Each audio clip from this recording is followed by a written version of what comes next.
You're listening to Becoming Wildly Resilient, brought to you by University of Kentucky Human Resources, Health and Wellness. Join us as we explore tools, practices, meditations, and conversations with the members of the UK community. Together, we will discover how we can thrive at work, home, and beyond.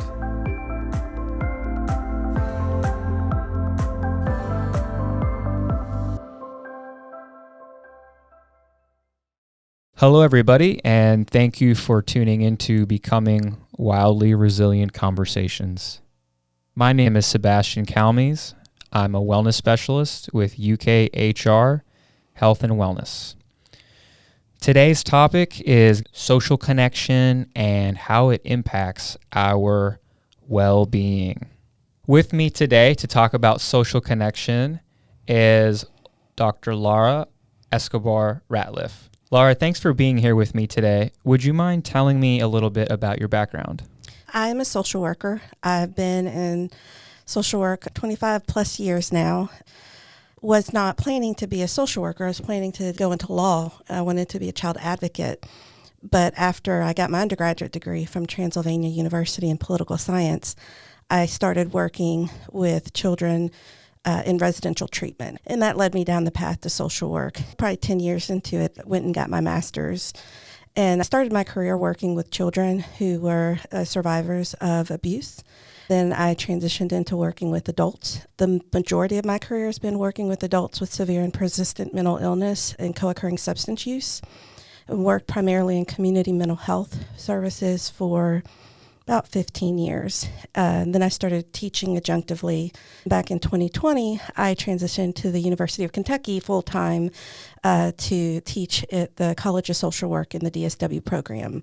I'm now the director of our DSW program, which is the Doctor of Social Work. It's an advanced practice degree. We're working to train advanced practitioners to enhance their education to become scholar practitioners, to be able to bring all that practice experience to the knowledge base and work in collaboration with our PhD researchers to move social work practice forward. We have 4 different concentration areas. I primarily teach in social work education and in administrative leadership, but we also do clinical social work. So that's my background in a nutshell. That's amazing. Thank you for sharing that. I really appreciate all your dedication and hard work to the University of Kentucky and Kentucky as a greater whole. Thank you for that. Thank you. According to a 2023 Harvard School of Public Health research study, loneliness was associated with a 26% increase in the risk of premature death, social isolation with a 29% increase, and living alone with a staggering 32% escalation in mortality risk. Based on that information and your professional and personal experience, is social connection an important dimension of personal well-being? Why or why not? Absolutely. When I think about my career and my own experience, that is abundantly clear. When I did community mental health, that was a big factor that came into play with the clients that I worked with. When you are an older adult who has been living and surviving and trying to be in recovery from severe and persistent mental illness, you've burned a lot of bridges oftentimes. The folks that I worked with were at most risk for institutionalization in jail or hospitals, so they didn't have a lot of connectedness, which often led to relapse. Part of what we did was wrap around those folks to not only help them with medication management and basic living skills, but to enhance that connectedness, because the more connected they were, the more likely they were to have sustainable recovery. Fast forward into academia, I see the same with my students. My program is an online program that's asynchronous for our Doctor of Social Work students. In that program, you can't easily isolate. We have been very intentional about creating opportunities for connectedness. And just this summer, I had a student who had reached out and said, can I schedule a consult? I'm really struggling. I feel disconnected. I feel like I'm doing this all by myself, and this isn't working for me. I said, absolutely. And we have a residency week we do in the summer that, again, is online, but it's in real time. So we're seeing each other on Zoom, and we're connecting in different panels and groups and whatnot. By that Monday evening, after we had a full day of activities, from presentations to small group check-ins, she sent me another email. She said, Dr. ER, I don't think I need to meet. I got to connect with some of my colleagues. I got to connect with some of the professors, and I feel much better. I was really getting stuck in my own head, thinking I wasn't in the right place, that I wasn't good enough, and they really helped me realize that I can do this. She sent me an email again at the end of the week and said, "Thank you for residency week." That was such a powerful week for me to be able to talk to people in real time. It's easy to hide in an asynchronous program. I'd say 90% of the time, I'm making sure I introduce students to each other, and they're talking about what's going well, what's not going well, how to give each other tips, especially when it's new students with second and third year students. It's amazing to just sit back and facilitate that great conversation. Coming from community mental health, it was very team-based. I was constantly working in interdisciplinary teams. Then you come into academia full-time, and you do have your team. I have a great team, a great department, but it's not that daily interaction that you have in community mental health. I had daily interaction with multiple teams throughout the day. It was a big shift into academia. Meaning you found there was less daily connections? Yes, less daily connections because we're all teaching classes, people are working on research, people are going in and out of meetings. It's a different type of connection than what I experienced coming out of community mental health, where it was highly intense, and I literally worked with multiple teams day in and day out, and we got to know each other. It was a transition in focus and conversation.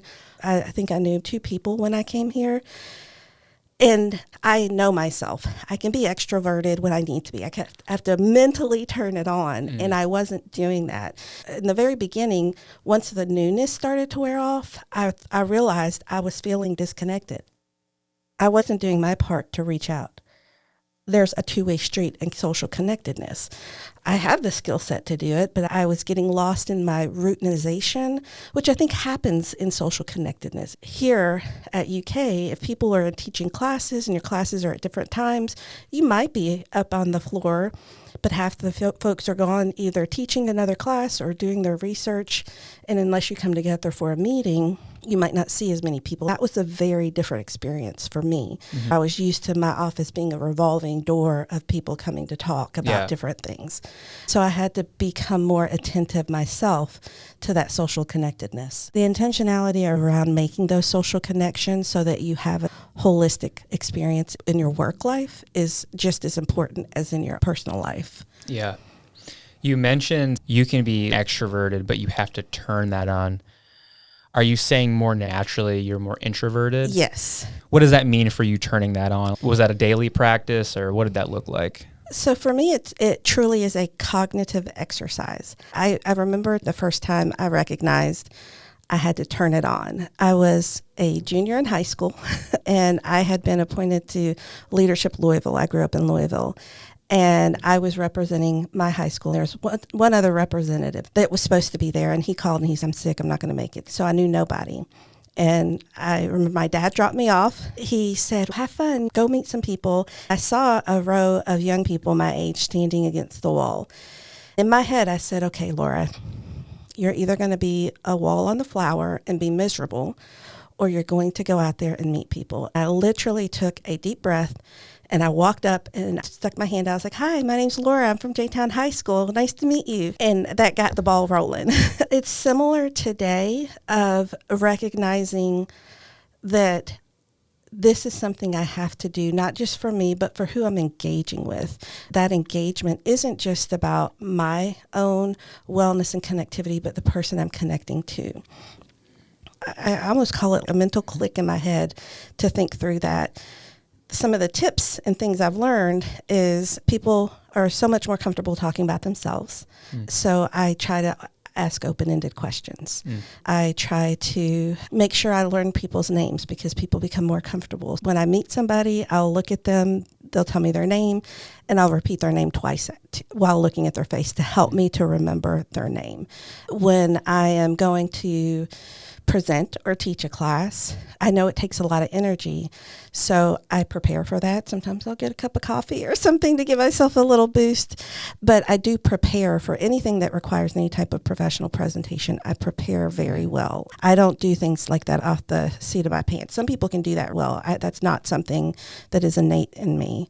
I give myself time to prepare for that, and I give myself myself time to get away from everything too. Like after Res Week, it was 4 days of talking with students and talking via Zoom. And we had some students that chose to come to campus. I'd go talk with them. But then I gave myself space to just be still and breathe. Throughout the day, if I have a long day where I have to interact with folks, I give myself space to breathe and be still. I remember when I interviewed here at UK, you're meeting different faculty and you're in and out with different meetings. Every single time we had a 5 to 10 minute break, I went to the bathroom. I didn't have to go to the bathroom. I wanted to sit away from everybody and just breathe. I was just in that room by myself. I would go sit and breathe and give myself some space, and then I'd come back. So a little social battery recharge. You were saying how approaching somebody is not just for you and your social well-being, but for theirs too, because maybe they are also nervous to reach out. Yes. Then the benefit is both ways there. Absolutely. Do you find in your experience, it's just that first, hello, my name is Laura. Hello, my name is Sebastian. That's the main hurdle, because once you get past that, it's, oh, wait, this person is a person like me. Absolutely. It's easy to build things up in our head. That anticipation of the unknown, the what's going to happen, can be paralyzing, especially if you're innately introverted. But to work on skill development, to work on socialization and talking with folks, once you say hello and you get the conversation going, it breaks the barrier for both of you. In my younger years, I would have been the person on the wall who just watched. If I'm going to a social event and you and I are friends, my default would be to stick with you and not mingle. Yeah. Again, that cognitive exercise of, okay, I have to do more than glue myself to Sebastian. And I have a similar experience doing that as well. Like you said, you don't know who else is experiencing that. The other piece I have become more aware of is body language, and often misinterpreting body language. My daughter is very anxious and she has a stoic face. So does my husband. That's their default, is this very stoic face. I could see where people might look at them and think, oh, they're not very friendly. And they are super friendly people. They're just anxious and they're nervous. I try to remember those things when I'm talking with folks. Just because somebody presents a certain way doesn't necessarily mean what you're interpreting. Bridging that through a, hello, I'm Laura Escobar-Ratliff. I'm glad you could be here, can get that ball rolling, because then they're going to respond. We're socialized to respond. And once they respond, you're going to start to see a shift in how they're presenting in that moment. And that can help a lot. It can really help to be aware of how our minds build these concepts and these assumptions about people. Correct. Yeah. It becomes that big barrier of the what ifs. Yeah. I have a 12-year-old, and like I said, she's an anxious child, and we talk about that a lot. She has her great group of friends. The reality is people who don't know her would say, oh no, she's super outgoing, and she really is very introverted. But she's learned through her dad and I working with her of just say hello, just be polite, and that will start the process. She's an only child. It's natural for her to just do her thing. But if she wants to have friends, if I want to play with somebody at the playground, I got to go out and meet somebody. Yeah. We would model that with her, and she slowly picked it up. But it's not her default. Her default is to be more introverted, but it's a skill she's worked at mastering and growing and still works at it. We have to be more intentional when we do socially connect, whether that's for fun or professional. Those are skills that we need to develop. Otherwise, it's going to be hard for us to communicate. It's going to be hard for others to understand us. And we may not make as strong an impact as we want to. We've touched on why it is important for us to socially connect and how that does positively affect our well-being. Laura, do you think that as human beings, we have this natural desire to socially connect? I think so, but I think that looks different for different people. I have often said to students that unless you're a hermit living in a cave all by yourself, we are interconnected. And we all have different levels of comfort. Some of us want to be very engaged in conversation, involved in events, and some of us want to do that on the periphery. And we build our own nucleus of connection that we need. I have friends who have this huge network of people, and then I have this smaller core of people. I think about if I were to make concentric circles of who my connections are, the people who I'm most connected to and feel safest with is going to be my much smaller. But then I have people I engage with on the periphery that do still feed me in different ways. You have that personal connection versus professional connection. And for some people, those folks can be in multiple areas of your life, whereas for others, it's a smaller cluster. We have to have somebody to engage with in different manners and at different levels of intensity when people are struggling and their wellness is struggling. Like the clients I used to work with in community mental health, it's not that they wanted to isolate because of their mental health struggles. Their symptomatology impacted their ability. Once their symptoms got better, they'd lost those connections, which then exacerbates those symptoms. It becomes cyclical, but it can happen whether you have mental health struggles or not. Take COVID, for example. We all had to pull away from everybody, and some people found creative ways to engage through Zoom or through distance connections. But if you didn't have that technology or that ability to do that, you didn't have a choice. Once you start to isolate, it can become a self-perpetuating cycle of unhealthy progression. Having to break through that and get back into that connectivity requires intentionality. Elementary school kids, some of their formative years were during COVID and they weren't in school. Not only did they not have the practice of that social connection, they perhaps did through the computer, but in real life, it's different. Not that technology can't be helpful, but there's a different level of connectivity in technology versus in person. And you need a good balance. Life, in my opinion, is about balance, regardless of what you're talking about. Health and wellness, nutrition, exercise, studies, anything. It's about finding your own balance and what works for you. You have to have a level of connection that works for you, that feeds you and keeps you motivated. The more you isolate, the more you're going to see symptoms of depression and anxiety at different levels, because we end up starting to get lost in our own head. And we don't have a way to balance our self-deprecating thoughts, anxieties, weariness, you name it. If we're all by ourselves, that question comes inward and becomes more deficit-driven in an inward way, whereas healthy social connection can help you to mitigate those factors. In mentioning levels of connection, would you agree that the quality of these social connections plays an important role? For example, do you think a lot of social connections can be around negative things? When you're wanting to think about wellness and social connection, it needs to feed you in a balanced way. We can commiserate over things that maybe we're not exactly excited about, but if that's our only level of connection, then that is going to end up harming your wellness. And to the opposite extreme, if your only connections are nothing but sunshine and roses, then that's also not realistic. We all have to have realistic and real connections. I think that's why it's important to be mindful of who your connections are.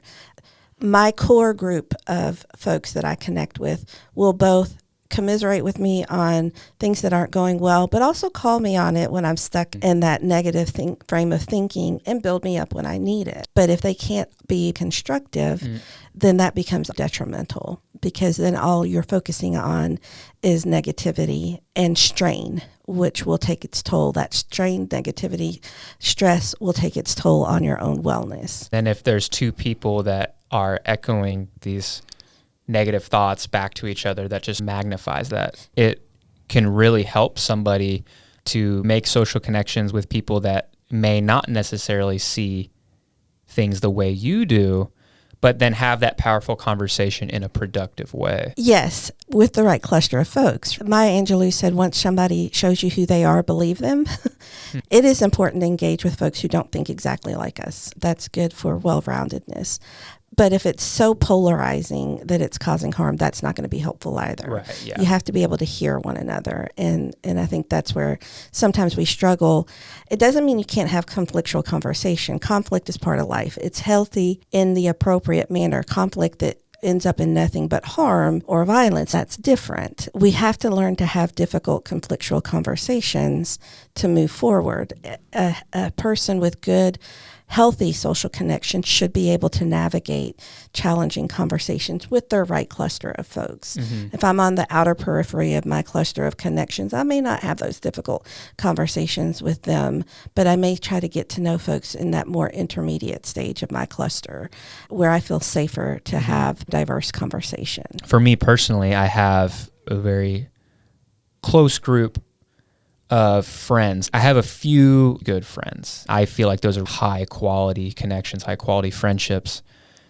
Do you think that it's better to have a few really good friends or many sort of good friends? Or is that just going to be entirely dependent person by person?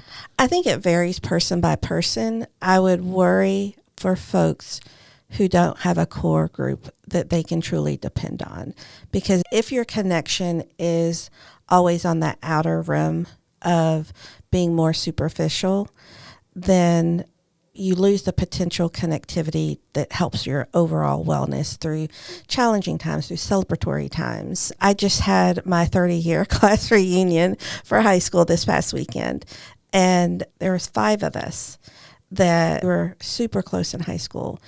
And we can get together and still feel very connected. If all I had were those folks in the outer periphery, when I go through challenging times in my life, or when I go through something that I want to share, I don't have anybody to do that with if I haven't developed a core group of folks that I can feel connected to. In that group of 5, because we've maintained that relationship, it's not about the quantity of times we've seen each other, but about the quality of time we spent together that helps my overall balance. There's a popular saying that you're the average of your 5 closest friends. Do you see that as true for yourself with those 5 close friends? I have a close cluster from high school and a close cluster from college. When I think about those combined, I would say yes, and remember we talked about chapters in our life? Again, they were my close cluster of folks from high school, early college. And who I am is quite different in those 2 stages. But they both still feed my holistic self. So, yeah, I would say that it is a combination, but it's also very representative. If you got those 2 groups together and they started to describe who is Laura Escobar-Ratliff, they describe me slightly different because they know me from different stages of life. I think that's very accurate. I look at my 5 closest friends and I see similarities, and how could you not? Because we all enjoy being with each other. I start to see how those chapters play in because we're not all necessarily growing in the same directions. That's something I'm enjoying learning about now with my friends, is how our relationship evolves as the people in it evolve. And where we connect on certain things. A couple of my close college friends, we really connected because we were on sports teams. The sports teams would all go out and party and stuff. But that's not something I resonate with anymore. It's been nice seeing how when all of that falls away, what's left of the relationship. And so far, it's been great because the relationships are still there. As we mature, we're finding new ways to connect. Yes. Yeah. And I think that makes those connections even more rich because you're growing, they're growing, and that connection is growing and evolving. You mentioned you have a 12-year-old daughter, and 2 years of her age group schooling was online, right? Yes. Are you starting to see the challenges manifest from those 2 years where technology is the prevalent mode of connecting? Yes. Their default, their comfort is technology. To have these quick conversations, to talk to each other on chat or FaceTime, that is what she experienced. Her memories of school pre-COVID are very limited. She was in the 3rd grade.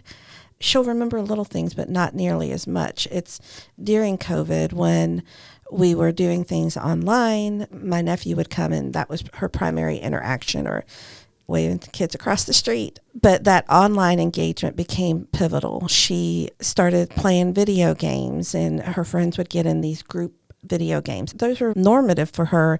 Now, the fun thing is I was teaching and her technology was advancing so fast. There were things that I was doing to prepare for class that she learned when it comes from an academic standpoint, she's much more advanced than I would have been at her age. She's able to connect with people regardless of where they are. We have an extended family that lives throughout the United States. So she'll play video games and connect with a cousin who is in California or in Virginia, and they're not having deep conversations, but they're playing together. Now when we get together, they at least have a baseline of where they're starting from as opposed to being strangers. She's in middle school, so not all her friends went to the same middle school, but her closest friends, although being in another school, they talk almost every day and they exchange messages and do things on social media that keep them connected, which is different than when I grew up. Your connections were at school or if you were a part of a faith group, but it was limited to who's in your presence, physical presence. Hers isn't limited in that way. Once we came out of COVID and started engaging more, that's when I started to see that anxiousness for her arise. Some of that could have been developmentally. That would have been a natural drift for her, but she was used to pre-COVID. She would go with me to community events, and because of being a social worker and being involved in a lot of things, she got used to networking and going to talk to different people and being out and about. Then the shutdown, when we tried to go back out, she was very afraid. She said, there's too many people here. We ended up eating outside because she got very nervous about being in a restaurant with a bunch of people. You and I, pre-COVID, probably had more engagements. And it's not as big of a leap to overcome and go back towards the baseline, where it is for the children her age. That was a harder piece. It takes some intentionality to help them work through that. The realities of all of us having different levels of privilege and what we have access to navigate challenging times, in particular COVID. Some kids are going to have more of a deficit than others just for the sheer fact of their socioeconomic status and what they had access to during COVID versus post-COVID. All those factors come at play. Do you feel that the world is only going to continue to become more technologically advanced? Do you feel like face-to-face social connection skills will ever become obsolete? I hope not. Me too. I hope not. I can't imagine they would become obsolete. We are humans, and connection at some level is innate in who we are. That's how we survive as a race. There has to be a degree of connection and face-to-face engagement, but it could look different for different people. Like I said, my program's online. I feel very connected to many of my students. I'm not going to say all of them, because you could feasibly go through my program and we never meet other than I see your name on a piece of paper. If you choose not to come to any of the Zoom sessions that we offer and you do everything watching the video recordings, you probably wouldn't have a strong feeling for the program versus folks who come to these events that we offer to create that connection. So will technology continue to advance? Yes. Will it perhaps shape how we engage? Right now, there's a lot of Zoom connections, Skype calls, those type of things. Might that look different? Like Star Trek, where you're beaming somewhere? Who knows? Ideally, as technology advances, we find ways to use it in a healthy way to still enhance connectivity. Do you think that convenience, the desire for convenience, will kill social connection? Do you think it'll reach this point where we've made life so convenient that it loses its salt because we've cut out all the connection that made it worth living? I think it can redefine connection. When we think about social connection, we think about physically being in with one another. But that is not the essence of connection. The social connection is about our ability to engage with one another, support one another, challenge one another, make one another laugh, comfort one another, myriad of emotional responses, cognitive responses. Does that happen differently when we're in person together than when we're online? Yes. Does it mean it cannot be valuable if you're doing it through technology? No, it just looks different. As technology continues to advance, it might mean the way we define or describe that connection is different. But I don't think it's going to necessarily dissolve that connection. In a way, I was boxing in social connection in my mind because I had it limited to if I'm not looking in your eyes, in your physical eyes, and I'm not right next to you, then it's somehow a inferior connection. However, what you're saying sounds like we could be in this same room, but the connection doesn't have the lift on your spirit as if you were connected, say, with somebody else over the internet. Yes. Because there's a difference between socialization and social connection. We can socialize in a room together and not necessarily be socially connected. Okay. Is the essence of social connection vulnerability or being vulnerable? I believe so, because part of making connections is being vulnerable and being able to be authentic in who you are. At the most intimate connection, those folks that you're connected with know your essence, what makes you happy, what makes you sad, what makes you tearful, knows you at some of your most vulnerable states. Whereas on the periphery, people I know in a professional sense, we socialize and work together. We may connect on projects and mission-driven things that we love and we're committed to. We can have deep conversations, and I can be vulnerable in the sense of what I am working towards, but it's not necessarily about my intimacies. Meaning professionally, a part of you always has to stay strong. That makes sense because most people aren't going to go into work in the middle of an emotional crisis or something. Those deep social connections, the quality social connections, are where you feel comfortable to be vulnerable, to be your authentic self for the good and the bad, and then also reciprocally providing that space for whomever you're connecting with. If someone was tuning in for the last little bit here, what's something you would want to tell them? When you think about your own personal wellness, most folks tend to default to physical health needs. Social connection and having good, healthy connections feed all aspects of who we are, including our physical health, because you have to have a level of motivation to engage in good physical activities, to eat healthily, to do your work well, whatever your work may be.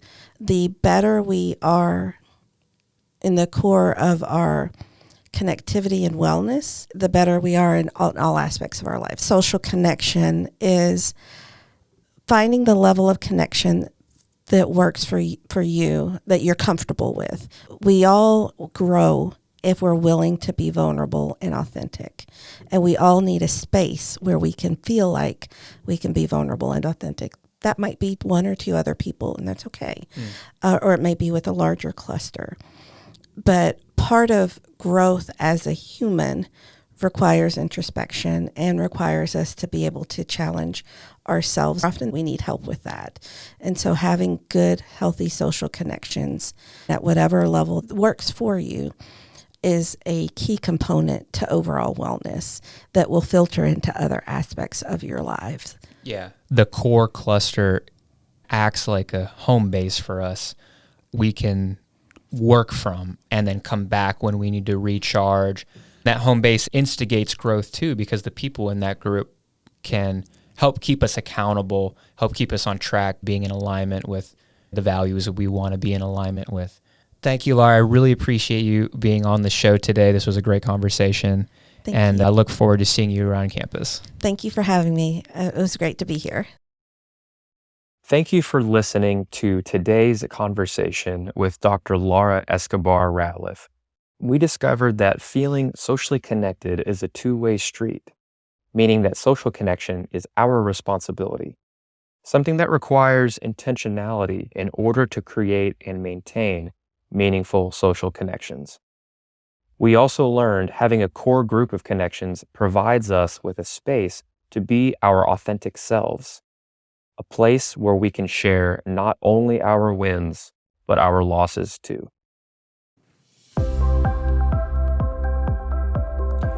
Thank you for listening to Becoming Wildly Resilient. This podcast is brought to you by University of Kentucky Human Resources, Health and Wellness.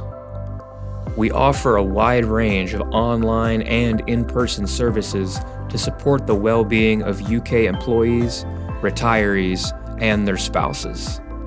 You can find experts in mental health, personal resilience, nutrition, and physical activity. We're ready to meet you where you are and address your unique needs. To learn more about the work, life, and well-being services offered by UK Human Resources, visit hr.uky.edu/wellbeing. You can also connect with us on social media and YouTube by searching @UKY Wellness or by email at healthandwellness@uky.edu.